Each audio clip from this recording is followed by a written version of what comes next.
ಕುಂದನಗರಿ ಬೆಳಗಾವಿ ಜಿಲ್ಲೆಯಲ್ಲಿ ಫೆಬ್ರವರಿ 24ರಂದು ಆಯೋಜಿಸಲಾಗಿರುವ ಕನ್ನಡ ಹಬ್ಬ ಕಾರ್ಯಕ್ರಮ ಈಗ ವಿವಾದದ ಗೂಡಾಗಿ ಪರಿಣಮಿಸಿದೆ. ಜಿಲ್ಲಾಡಳಿತದ ಏಕಪಕ್ಷೀಯ ಧೋರಣೆಯನ್ನ ಖಂಡಿಸಿ ವಿವಿಧ ಕನ್ನಡ ಪರ ಸಂಘಟನೆಗಳು ಜಿಲ್ಲಾಧಿಕಾರಿ ಮೊಹಮ್ಮದ್ ರೋಷನ್ ಅವರ ವಿರುದ್ಧ ಸಮರ ಸಾರಿದ್ದಾರೆ. ಹೋರಾಟಗಾರರ ಆಕ್ರೋಶಕ್ಕೆ ಕಾರಣವೇನು? ಬೆಳಗಾವಿಯ ನೆಲದಲ್ಲಿ ಕನ್ನಡದ ಅಸ್ಮಿತೆಯನ್ನು ಉಳಿಸಲು ಹಗಲಿರುಳು ಹೋರಾಡುವ ಕನ್ನಡ ಸಂಘಟನೆಗಳನ್ನು ಕತ್ತಲಿನಲ್ಲಿಟ್ಟು ಜಿಲ್ಲಾಡಳಿತ ಕನ್ನಡ ಹಬ್ಬ ಮಾಡಲು ಹೊರಟಿರುವುದು ಹೋರಾಟಗಾರರ ಕೆಂಗಣ್ಣಿಗೆ ಗುರಿಯಾಗಿದೆ. ಕನ್ನಡದ ಹೆಸರಿನಲ್ಲಿ ಹಬ್ಬ ಮಾಡ್ತೀರಿ, ಆದ್ರೆ ಈ ಮಣ್ಣಿನ ಕನ್ನಡ ಕಾವಲುಗಾರರನ್ನೇ ಕರೆಯುವುದಿಲ್ಲ ಎಂದರೆ ಇದು ಯಾರ ಹಬ್ಬ ಎಂಬ ಪ್ರಶ್ನೆ ಈಗ ಜಿಲ್ಲಾಧಿಕಾರಿಗಳ ಅಂಗಳ ತಲುಪಿದೆ.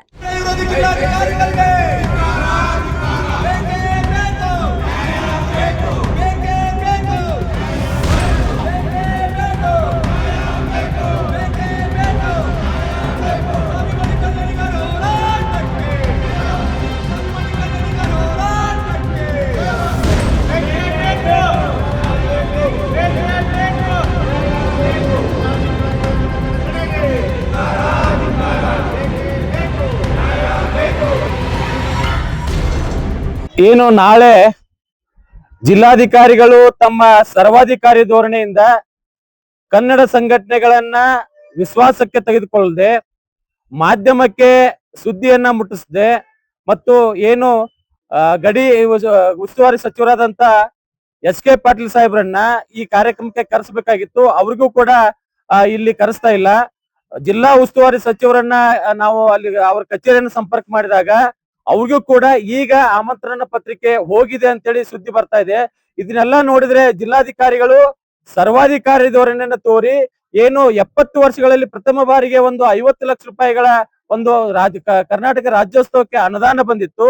ಆ ಅನುದಾನ ಸದ್ಬಳಕೆ ಮಾಡುವಲ್ಲಿ ಜಿಲ್ಲಾಧಿಕಾರಿಗಳು ಸರ್ವಾಧಿಕಾರಿ ಧೋರಣೆ ಅಂತ ನಾವು ತಿಳ್ಕೊಂಡಿದೀವಿ. ಯಾಕಂತಂದ್ರೆ ಈ ಕಳೆದ ಬಾರಿ ನಾವು ಎಷ್ಟೋ ಬಾರಿ ಸಭೆ ಮಾಡ್ರಿ ಇದನ್ನ ಕಾರ್ಯಕ್ರಮ ಮಾಡ್ಬೇಕಂತ ಕೇಳಿದಾಗ ಅದನ್ನ ಮುಂದೂಡ್ತಾ ಬಂದು ಈಗ ಏಕಾಏಕಿ ತರಾತುರಿಯಲ್ಲಿ ಕಾರ್ಯಕ್ರಮ ಮಾಡಕ್ಕೆ ಹೊರಟಿರೋದು ನಾವು ವಿರೋಧಿಸ್ತೀವಿ, ಖಂಡಿಸ್ತೀವಿ. ಕಾರ್ಯಕ್ರಮನ ವಿರೋಧ ಮಾಡೋದಿಲ್ಲ, ಆದ್ರೆ ಜಿಲ್ಲಾಧಿಕಾರಿಗಳ ನಡೆಯನ್ನ ನಾವು ವಿರೋಧ ಮಾಡ್ತಾ ಇದ್ದೀವಿ.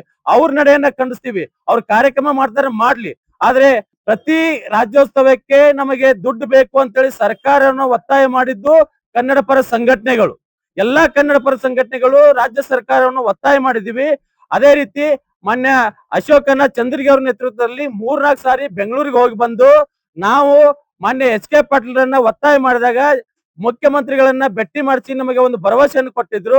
ಆ ಭರವಸೆ ಮುಖಾಂತರ ಮುಖ್ಯಮಂತ್ರಿಗಳ ಅನುದಾನದಲ್ಲಿ ಲಭ್ಯ ಇಲ್ಲದೆ ಇರೋ ಕಾರಣಕ್ಕೆ ತಮ್ಮ ಅಧೀನದಲ್ಲಿರುವಂತ ಇಲಾಖೆ ವತಿಯಿಂದ ಪ್ರವಾಸೋದ್ಯಮ ಇಲಾಖೆ ವತಿಯಿಂದ ಬೆಳಗಾವಿ ರಾಜ್ಯೋತ್ಸವಕ್ಕೆ 50 ಲಕ್ಷ ರೂಪಾಯಿಗಳನ್ನ ಮಾನ್ಯ ಎಸ್.ಕೆ. ಪಾಟೀಲ್ ಅವರು ಬಿಡುಗಡೆ ಮಾಡಿದ್ರು. ಅದನ್ನ ನಾವು ಸ್ವಾಗತಿಸುತ್ತೀವಿ. ಅದಕ್ಕೆ ಕಾರ್ಯಕ್ರಮ ಮಾಡಿದಾಗ ನಾವು ಸ್ಥಳೀಯ ಕಲಾವಿದರನ್ನ ಗುರುತಿಸಬೇಕು, ಸ್ಥಳೀಯ ಕಲಾವಿದರಿಗೆ ಆದ್ಯತೆ ನೀಡಬೇಕು ಅನ್ನೋ ನಿಟ್ಟಿನಲ್ಲಿ ಕಾರ್ಯಕ್ರಮ ಮಾಡ್ಬೇಕಂತ ಹೇಳಿದೀವಿ. 3-4 ಕಾರ್ಯಕ್ರಮಗಳನ್ನು ಮಾಡೋದ್ರ ಮುಖಾಂತರ ಗಡಿಭಾಗದಲ್ಲಿ ಜಾಗೃತಿ ಮೂಡಿಸುವಂತ ಕೆಲಸ ಮಾಡ್ಬೇಕಂತೇಳಿ ನಾವು ಜಿಲ್ಲಾಧಿಕಾರಿನ ಒತ್ತಾಯ ಮಾಡಿದೀವಿ. ಆದ್ರೆ ಜಿಲ್ಲಾಧಿಕಾರಿಗಳು ಮಹಾನಗರ ಪಾಲಿಕೆ ಆಯುಕ್ತರ ಮೇಲೆ ಜವಾಬ್ದಾರಿನ ಹಾಕಿ ಆ ಸಭೆಯನ್ನ ಮಾಡಿದ್ರು. ಮಹಾನಗರ ಪಾಲಿಕೆ ಆಯುಕ್ತರ ಸಭೆ ಮಾಡಿದಾಗ ಕೂಡ ನಾವು ಮಾನ್ಯ ಆಯುಕ್ತರಿಗೆ ಏನ್ ಮಾಡಿದ್ವು ಅಂತಂತಂದ್ರೆ ಕಾರ್ಯಕ್ರಮ ಆಗ್ಲಿ ಚೆನ್ನಾಗಾಗ್ಲಿ, ಆದ್ರೆ ಗಡಿ ಉಸ್ತುವಾರಿ ಸಚಿವರನ್ನ ಕರೆಸಿ ನಾಗರಿಕ ಸನ್ಮಾನ ಮಾಡ್ಬೇಕಂತೇಳಿ ನಾವು ಬೇಡಿಕೆ ಇಟ್ಟಿದ್ದೀವಿ. ಜಿಲ್ಲಾ ಉಸ್ತುವಾರಿ ಸಚಿವರಿಗೆ ನಾಗರಿಕ ಸನ್ಮಾನ ಮಾಡ್ಬೇಕಂತೇಳಿ ನಾವು ಬೇಡಿಕೆ ಇಟ್ಟಿದ್ದೀವಿ. ಸ್ಥಳೀಯ ವೈದ್ಯರನ್ನ ಕರೆಸಬೇಕು ಅಂತೇಳಿ ಬೇಡಿಕೆ ಇಟ್ಟಿದ್ದೀವಿ. ಆದ್ರೆ ಇದನ್ನ ಯಾವುದನ್ನು ತಲೆಗೆ ಹಾಕಿಕೊಳ್ಳದಂತ ಜಿಲ್ಲಾಧಿಕಾರಿ ತಮ್ಮ ಸರ್ವಾಧಿಕಾರಿ ಧೋರಣೆಯಿಂದ ಕಾರ್ಯಕ್ರಮ ಮಾಡ್ಲಿಕ್ಕೆ ಹೊರಟಿದ್ದಾರೆ. ಇವತ್ತಿಗೂ ಕೂಡ ಯಾವುದೇ ಪ್ರಚಾರ ಇಲ್ಲ, ಕನ್ನಡ ಸಂಘಟನೆಗಳಿಗೆ ವಿಶ್ವಾಸ ತಗೊಂಡಿಲ್ಲ. ಕನ್ನಡ ಸಂಘಟನೆಗಳಿಗೆ ಒಂದು ಪತ್ರಿಕಾಗೋಷ್ಠಿನಾದ್ರೂ ಕರೆದು ಈ ರೀತಿ ನಾವು ಕಾರ್ಯಕ್ರಮ ಮಾಡ್ತಾ ಇದ್ದೀವಿ, ತಾವೆಲ್ಲರ ಸಹಕಾರ ಬೇಕಂತ ಕೇಳುವಂತ ಒಂದು ಸೌಜನ್ಯ ಕೂಡ ಅವರು ಮಾಡ್ತಾ ಇಲ್ಲ. ಅದಕ್ಕಾಗಿ ನಾವು ಜಿಲ್ಲಾಧಿಕಾರಿಗಳ ನಡೆಯನ್ನು ಖಂಡಿಸ್ತಾ ಇದ್ದೀವಿ. ಎಲ್ಲರೂ ತೀರ್ಮಾನ ಮಾಡಿದ ಹಾಗೆ ನಾವು ನಾಳೆ ಕಾರ್ಯಕ್ರಮವನ್ನ ನಾವು ಖಂಡಿಸ್ತಾ ಇದ್ದೀವಿ. ನಾವು ಬಹಿಷ್ಕಾರ ಆಗ್ತಾ ಇದೆ. ಅವ್ರು ಏನ್ ಕಾರ್ಯಕ್ರಮ ಮಾಡ್ಕೊತಾ ಇದ್ರು ಮಾಡ್ಕೊಳ್ಳಿ, ನಮ್ದು ವಿರೋಧ ಇಲ್ಲ. ಆದ್ರೆ ಬೆಳಗಾವಿ ರಾಜ್ಯೋತ್ಸವಕ್ಕೆ ಪದೇ ಪದೇ ಹೆಚ್ಚುವರಿ ಅನುದಾನವನ್ನ ಬಿಡುಗಡೆ ಮಾಡಬೇಕು, 2 ಕೋಟಿ ರೂಪಾಯಿ ಬಿಡುಗಡೆ ಮಾಡ್ಬೇಕಂತೇಳಿ ಸರ್ಕಾರವನ್ನ ಒತ್ತಾಯ ಮಾಡಿದ್ದು ನಾವು, ಕೇಸ್ ಹಾಕಿಸ್ಕೊಂಡಿದ್ದು ನಾವು. ಆದ್ರೆ ಜಿಲ್ಲಾಧಿಕಾರಿಗಳು ನಾವು ತಂದಂತ ದುಡ್ಡದಲ್ಲಿ ಅವರು ಯಾರ್ದೋ ದುಡ್ಡು ಎಲ್ಲಮ್ಮನ ಜಾತ್ರೆ ಅಂತ ಮಾಡ್ತಾ ಇದಾರಲ್ಲ, ಆ ರೀತಿ ಮಾಡಿ ಆ ಹಣವನ್ನ ದುರ್ಬಳಕೆ ಮಾಡ್ತಾ ಇದಾರೆ. ಇದಕ್ಕೆ ನಮ್ದು ವಿರೋಧ ಇದೆ. ಕನ್ನಡ ಕಾರ್ಯಕ್ರಮಕ್ಕ ನಮ್ದು ವಿರೋಧ ಇಲ್ಲ. ಕನ್ನಡ ಕಾರ್ಯಕ್ರಮ ಆಗ್ಲಿ ಅಂತೇಳಿ ನಾವು ದಿನ ಕೇಸ್ ಹಾಕಿಸ್ಕೊಂಡು ಜೈಲಿಗೆ ಹೋಗಿ ಬಂದು ಅನುದಾನ ಬಿಡುಗಡೆ ಮಾಡಿಸ್ಕೊಂಡ್ ಬಂದಿದೀವಿ, ನಮ್ಮ ದುಡ್ಡಿಂದ ಖರ್ಚು ಮಾಡ್ಕೊಂಡು. ಹೌದೌದು, ಅನುದಾನ ಸಂಪೂರ್ಣವಾಗಿ ಅದು ದುರ್ಬಳಕೆ ಮಾಡೋ ದೃಷ್ಟಿಯಿಂದನೇ ಯಾರಿಗೂ ಇದನ್ನ ಸುದ್ದಿ ಮುಡಿಸದ ತರಾತುರಿಗಳ ಕಾರ್ಯಕ್ರಮ ಮಾಡೋದ್ರ ಜಿಲ್ಲಾಧಿಕಾರಿಗಳ ನಡೆಯನ್ನ ನಾವು ಖಂಡಿಸ್ತೀವಿ. ನಾವು ಕಾರ್ಯಕ್ರಮಕ್ಕೆ ಹೋಗೋದಲ್ಲ, ಕನ್ನಡ ಅಭಿಮಾನಿಗಳಿಗೂ ನಾವ್ ಯಾರಿಗೂ ಹೋಗಕ್ ಬ್ಯಾಡ ಅಂತ ಇಲ್ಲ. ಆದ್ರೆ ಜಿಲ್ಲಾಧಿಕಾರಿಗಳ ನಡೆ ಏನಿತ್ತ ಅದು ದುರದೃಷ್ಟಕರ ನಡೆ ಮತ್ತು ಖಂಡನೀಯವಾದದ್ದು.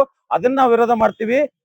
ಯಾಕಂದ್ರೆ ಹೋರಾಟ ಮಾಡೋರು ನಾವು, ಅದನ್ನ ನಮ್ಮ ಗಮನಕ್ಕೆ ತಗೊಳ್ದ ಮತ್ತು ಏನು ನಾಗರಿಕ ಸನ್ಮಾನ ಮಾಡಂತ ಹೇಳಿದೀವಿ, 10 ಮಂದಿ ಸಾಹಿತಿಗಳಿಗೆ ಸನ್ಮಾನ ಮಾಡಂತ ಹೇಳಿದೀವಿ, ಮತ್ತು ಏನು ಹಳೆ ಅಧಿಕಾರಿಗಳು ಜಯರಾಮ್ ಸರ್ ಆಗಿರ್ಬೋದು, KR ನಾರಾಯಣ ಆಗಿರ್ಬೋದು, ಮತ್ತೆ ಬೇರೆ ಬೇರೆ ಅಧಿಕಾರಿಗಳದಾರ, ಅವ್ರನ್ನ ಕರೆದು ಸನ್ಮಾನ ಮಾಡಿ ಒಂದು ಆ ಕಾರ್ಯಕ್ರಮಕ್ಕೆ ಅರ್ಥಪೂರ್ಣ ಒಂದು ಮೆರಗನ್ನು ನೀಡ್ಬೇಕು ಅನ್ನೋದು ನಮ್ದು ಅಭಿಲಾಷೆ ಆಗಿತ್ತು.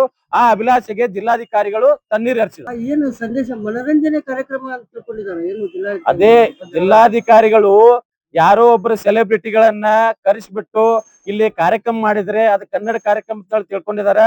ಅದು ಅವ್ರ ಅಭಿಪ್ರಾಯ ತಪ್ಪು. ಬಹಳಷ್ಟು ಕಾರ್ಯಕ್ರಮಗಳು ಇಲ್ಲಿ ಬೆಳಗಾವಿಯಲ್ಲಿ ಕನ್ನಡ ಕಾರ್ಯಕ್ರಮ ಸಂಘ ಸಂಸ್ಥೆಗಳನ್ನ ಮಾಡ್ತಾವ. ಆದ್ರೆ ಎಲ್ಲರನ್ನು ಕೂಡಿಸಿ ಜಿಲ್ಲಾಡಳಿತದಿಂದ ಆಗುವಂತ ಕಾರ್ಯಕ್ರಮ ಅರ್ಥಪೂರ್ಣವಾಗಿ ಮತ್ತು ಅದ್ದೂರಿಯಾಗಿ ನಡಿಬೇಕು ಅನ್ನೋದು ನಮ್ಮ ಅಭಿಲಾಷೆ ಇತ್ತು.